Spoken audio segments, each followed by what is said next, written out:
الحمدللہ وکفا والسلام علی عبادہ الذین اصطفیٰ اما بعد فاعوذ باللہ من الشیطان الرجیم بسم اللہ الرحمن الرحیم۔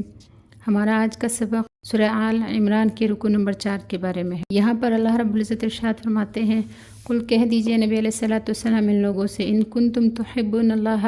اگر تم محبت کرتے ہو اللہ سے، فاتبعونی تو میری تابعداری کرو، یحببکم اللہ تو اللہ بھی تم سے محبت کرے گا، ویغفر لکم ذنوبکم اور اللہ تمہارے گناہوں کو معاف فرما دے گا، واللہ غفور رحیم اور بے شک اللہ تعالیٰ بخشنے والا رحم کرنے والا ہے۔ قل کہہ دیجئے نبی علیہ الصلوۃ والسلام ان لوگوں سے، اطیعوا اللہ کہ تابعداری کرو اللہ کی اور رسول اور اس کے رسول کی، فإن تولوا پس اگر وہ منہ پھیر لے، فإن اللہ تو بے شک اللہ تعالیٰ لا يحب الکافرین نہیں پسند کرتا کافر۔ ان دونوں آیتوں میں نبی کریم صلی اللہ علیہ وسلم کے اتباع اور اطاعت کا حکم دیا ہے۔ اطاعت فرمانبرداری اور حکم ماننے کو کہتے ہیں، اور اتباع اپنے مقتدی کے پیچھے چلنے اور اسی کی راہ اختیار کرنے کو کہتے ہیں۔ جتنی بھی مذہبیں یا قومیں ہیں وہ اللہ کو مانتی ہیں، اگرچہ ماننے کے طریقے مختلف ہیں، اور انہیں یہ بھی دعویٰ ہے کہ ہم اللہ سے محبت کرتے ہیں۔ اللہ تعالیٰ نے خاتم الانبیاء صلی اللہ علیہ وسلم سے اپنی کتاب میں یہ اعلان کروا دیا کہ محبت صرف دعویٰ کرنے کی چیز نہیں، اس کا ایک معیار ہے، اور وہ محبت معتبر ہے جو محبوب کی مرضی کے مطابق ہو۔ اس محبت کا معیار جو اللہ کے نزدیک معتبر ہے وہ یہ ہے کہ حضرت خاتم النبیین صلی اللہ علیہ وسلم کا اتباع کیا جائے۔ آپ صلی اللہ علیہ وسلم نے جو کچھ بتایا ہے اور جو کچھ کر کے دکھایا ہے اسے اختیار کریں اور اسے عمل میں لائے۔ اگر کوئی شخص ایسا کرے گا تو اللہ تعالیٰ کو بھی اس سے محبت ہوگی، اور یہ محبت دنیا اور آخرت میں خیر و خوبی کا ذریعہ۔ پھر آگے اللہ رب العزت ارشاد فرماتے ہیں، ان اللہ اصطفیٰ آدم، بے شک اللہ تعالیٰ نے پسند کر لیا، چن لیا آدم علیہ السلام کو، نوحًا اور نوح علیہ السلام کو، آل ابراہیم اور آل ابراہیم کو، آل عمران اور آل عمران کو، علی العالمین جہان والوں پر، ذریۃ بعضھا من بعض، یہ آپس میں ایک دوسرے کی اولاد ہے، واللہ اللہ تعالیٰ سمیع سننے والا ہے، علیم۔ اذ قالت امرأۃ عمران، جب فرمایا عمران کی بیوی نے، ربی اے میرے رب، انی نذرت لک، بے شک میں نے نظر مانی ہے آپ کے لیے، ما فی بطنی کی جو بچہ میرے پیٹ میں ہے، محررا میں اس کو آزاد کرتی ہوں، فتقبل منی پس آپ اس کو مجھ سے قبول فرما لیجئے، انک انت السمیع العلیم، بے شک آپ سننے والے جاننے والے ہیں۔ فلما وضعتھا، پس جب انہوں نے وہ بچہ جنا، قالت تو فرمانے لگی، ربی اے میرے رب، انی وضعتھا انثی، یہ تو میں نے بچی جنی ہے، لڑکی جنی ہے، واللہ اللہ تعالیٰ عالم جانتا ہے، بما وضعت جو کچھ اس نے جنا، وَلَيْسَ الذَّكَرُ كَالْأُنثىٰ اور نہیں ہے بیٹا بیٹی کی طرح سے، وَإِنِّي سَمَّيْتُهَا مریم اور بے شک میں نے اس کا نام رکھ دیا ہے مریم، وَإِنِّي أُعِيذُهَا بِكَ وَذُرِّيَّتَهَا اور بے شک میں اس کو پناہ میں دیتی ہوں آپ کے اور اس کی اولاد کو بھی آپ کے پناہ میں دیتی ہوں، من الشیطان الرجیم شیطان۔ فَتَقَبَّلَهَا رَبُّهَا پھر اس کو قبول کیا اس کے رب نے، بِقَبُولٍ حَسَنٍ اچھی طرح کرنے سے، یعنی اچھی طرح سے اس کو قبول کیا، وَأَنبَتَهَا نَبَاتًا حَسَنًا اور اس کی پرورش کی اچھی پرورش، وَكَفَّلَهَا زکریا اور ان کی کفالت یعنی اس بچی کی کفالت کی زکریا علیہ السلام نے، کلما جب کبھی داخل ہوئے علیہ اس بچی پر زکریا علیہ السلام محراب میں، وجدہ تو پایا عندہا ان پھل، قالت تو فرمایا، یا مریم اے مریم، ان لکی ھذا یہ پھل آپ کے پاس کہاں سے آیا؟ قالت تو اس بچی نے کہا، ہوا من عند اللہ کہ میرے پاس اللہ کی طرف سے یہ پھل آتا ہے، ان اللہ بے شک اللہ تعالیٰ یرزق رزق دیتا ہے، من یشاء جس کو چاہے، بغیر حساب۔ یہاں پر چونکہ سورت کا نام بھی سورہ آل عمران ہے اور ان آیات میں بھی عمران علیہ السلام اور آل عمران کا ذکر ہے، تو ان آیات میں اول تو یہ ارشاد فرمایا کہ اللہ تعالیٰ نے حضرت آدم اور حضرت نوح علیہ السلام کو اور حضرت ابراہیم اور جناب عمران کی آل اولاد کو سارے جہانوں پر فضیلت دی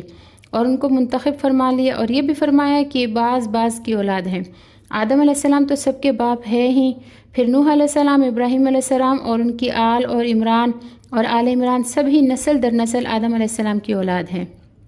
اللہ تعالیٰ نے آدم علیہ السلام کو نبوت سے سرفراز فرمایا، حضرت نوح علیہ السلام کو بھی نبوت عطا فرمائی، حضرت ابراہیم علیہ السلام کو بھی پیغمبر بنایا، اور آئندہ جتنے بھی نبی آئے وہ سب انہی کی نسل میں تھے، جن میں خاتم النبیین سیدنا محمد رسول اللہ صلی اللہ علیہ وسلم بھی ہیں، اور آل عمران بھی انہی کی نسل میں تھے۔ حضرت عیسیٰ علیہ السلام مریم علیہ السلام کے بیٹے تھے اور یہ عمران کی بیٹی تھی۔ یہ عمران حضرت موسیٰ علیہ السلام کے والد کے علاوہ دوسرے عمران ہے۔ معالم التنزیل میں لکھا ہے کہ ان دونوں کے درمیان 1800 سال کا فاصلہ تھا۔ پھر مریم علیہ السلام کی والدہ عمران کی بیوی کی نظر کا تذکرہ فرمایا، انہوں نے نظر مانی تھی کہ اے میرے رب، میرے پیٹ میں جو بچہ ہے میں نے اس کو آزاد چھوڑنے کی منت مان لی ہے، یعنی آپ کے دین کے لیے اس کو آزاد کرتی ہوں، آپ کے دین کی خدمت کے لیے آزاد چھوڑتی ہوں۔ اور آزاد چھوڑنے کا مطلب یہ تھا کہ اس کو صرف بیت المقدس کی خدمت کے لیے فارغ رکھوں گی، دنیا کا کوئی کام نہیں لوں گی اس بچے سے۔ مسجد کی خدمت کرنے والے مرد ہوتے تھے۔ اب ہوا یہ کہ جس چھوڑنے کی منت مانی تھی، جب اس حمل کی پیدائش ہوئی تو لڑکا نہ تھا بلکہ لڑکی پیدا ہوئی۔ عمران کی بیوی افسوس کرنے لگی اور کہنے لگی کہ میرے رب، میرے تو لڑکی پیدا ہو گئی، لڑکی بیت المقدس کی خدمت گزار کیسے بنے گی؟ تو اللہ تعالیٰ کو تو معلوم ہی تھا کہ اس نے کیا جنا، لیکن انہوں نے بطور حسرت کے اللہ پاک سے یوں خطاب کیا کہ ربی انی وضعتها انثی، کہ اے میرے رب، میں نے تو لڑکی جنی ہے، اور اپنی حسرت کو دوسرے الفاظ میں یوں دہرایا ولیس الذکر کالانثی، طرح سے نہیں ہے۔ اس عبارت کو بعض علماء نے فی الحقیقت برابر نہیں ہے، لڑکی وہ کام نہیں کر سکتی ہے۔ پھر آگے عمران کی بیوی نے لڑکا پیدا نہ ہونے کا افسوس ظاہر کرنے کے بعد کہا وَإِنِّي سَمَّيْتُهَا مریم، کہ میں نے اس بچی کا نام مریم رکھ دیا۔ پھر یوں کہا وَإِنِّي أُعِيذُهَا بِكَ وَذُرِّيَّتَهَا مِنَ الشَّيْطَانِ الرَّجِيمِ، کہ میں اس لڑکی اور اس کی ذریت کو آپ کے شر سے۔ صحیح بخاری میں ہے کہ نبی کریم صلی اللہ علیہ وسلم نے ارشاد فرمایا کہ جو بھی کوئی بچہ پیدا ہوتا ہے شیطان اس کو چھوتا ہے جس وقت وہ پیدا ہوتا ہے، سو اس کے چھونے سے وہ بچہ چیختا ہے سوائے مریم اور اس کے بیٹے کے کا۔ پھر حضرت مریم کی والدہ کا قول ذکر فرمانے کے بعد اللہ تعالیٰ نے فرمایا کہ فَتَقَبَّلَهَا رَبُّهَا بِقَبُولٍ حَسَنٍ وَأَنبَتَهَا نَبَاتًا حَسَنًا وَكَفَّلَهَا زَكَرِيَّا، کہ اس کے اللہ تعالیٰ نے قبول فرما لی اور بہت خوبی کے ساتھ قبول فرمایا۔ علماء تفسیر نے حضرت ابن عباس رضی اللہ تعالیٰ عنہ سے نقل کیا ہے کہ جب حضرت مریم علیہ السلام پیدا ہو گئی تو ان کی والدہ جن کا نام حنا تھا، ان کو کپڑے میں لپیٹ کر بیت المقدس میں لے گئی اور وہاں جو عبادت میں مشغول رہنے والے حضرات مقیم تھے ان کے سامنے رکھ دیا اور پوری کیفیت بتا دی کہ یہ میری نظر تھی اور لڑکی پیدا ہوئی ہے۔ زمانہ حمل میں لڑکی کے والد جناب عمران جو ہے ان کی وفات ہو چکی تھی، وہ وہاں کے امام بھی تھے، وہ ہوتے تو پرورش کے زیادہ مستحق تھے۔ مریم کی والدہ نے مریم یعنی عابدہ نام رکھا، جس میں اشارہ ہے کہ میں اپنی نظر پر اب بھی قائم ہوں، خدمت کے لیے نہیں تو عبادت ہی کے لیے صحیح۔ اسی نظر کی وجہ سے وہ بیت المقدس کے مقیمین کے پاس لے گئی۔ ان حضرات نے بچی کی کفالت کے معاملے میں یہ چاہا کہ ہر ایک نے یہ چاہا کہ میں اس کی پرورش کروں۔ انہی حضرات میں حضرت زکریا علیہ السلام بھی تھے جو ان سب کے سردار تھے۔ انہوں نے فرمایا کہ میں اس کی پرورش کا سب سے زیادہ حقدار ہوں، اس لیے کہ اس بچی کی خالہ میرے نکاح میں ہے۔ وہ حضرات کہنے لگے کہ ہم سب آپس میں قرعہ ڈالیں گے، جس کا نام نکل آئے وہی زیادہ حقدار ہوگا۔ چنانچہ انہوں نے قلم منگوائے، ان قلموں میں قرعے کے طور پہ جو قلم انہوں نے ڈالے تھے ان میں حضرت زکریا علیہ السلام کا نام نکل آیا، قلم جو ہے ان کے نام کا نکل آیا، لہٰذا انہوں نے حضرت مریم علیہ السلام جو ہے وہ حضرت زکریا علیہ السلام کی کفالت میں رہنے لگی اور اللہ تعالیٰ نے ان کا خوب اچھے طریقے سے نشو نما کیا جو دوسرے بچوں سے مختلف تھا۔ حضرت زکریا علیہ السلام نے ان کو علیحدہ ایک محراب میں رکھ چھوڑا تھا، وہ بیت المقدس میں رہتی رہی اور نشو نما ہوتا رہا اور اللہ کی طرف سے غیبی طور پر ان کو پھل ملتے رہے۔ گرمی کے پھل سردی کے زمانے میں اور سردی کے پھل گرمی کے زمانے میں ان کے پاس آتے تھے۔ حضرت زکریا علیہ السلام ان کا بہت دھیان رکھتے تھے، ان کے سوا کوئی شخص حضرت مریم علیہ السلام کے پاس نہیں جا سکتا تھا۔ وہ جب بھی ان کے پاس جاتے تو دیکھتے تھے کہ غیر موسم کے پھل رکھے ہوئے ہیں۔ اول تو دروازہ بند ہوتے ہوئے اندر پھلوں کا پہنچ جانا، پھر غیر موسم کے پھل ہونا، یہ دونوں باتیں بڑے تعجب کی تھی۔ حضرت زکریا علیہ السلام جب یہاں پر یہ بغیر موسم کے پھل دیکھتے تو ان کے دل میں خواہش پیدا ہوئی کہ جو اللہ مریم علیہ السلام کو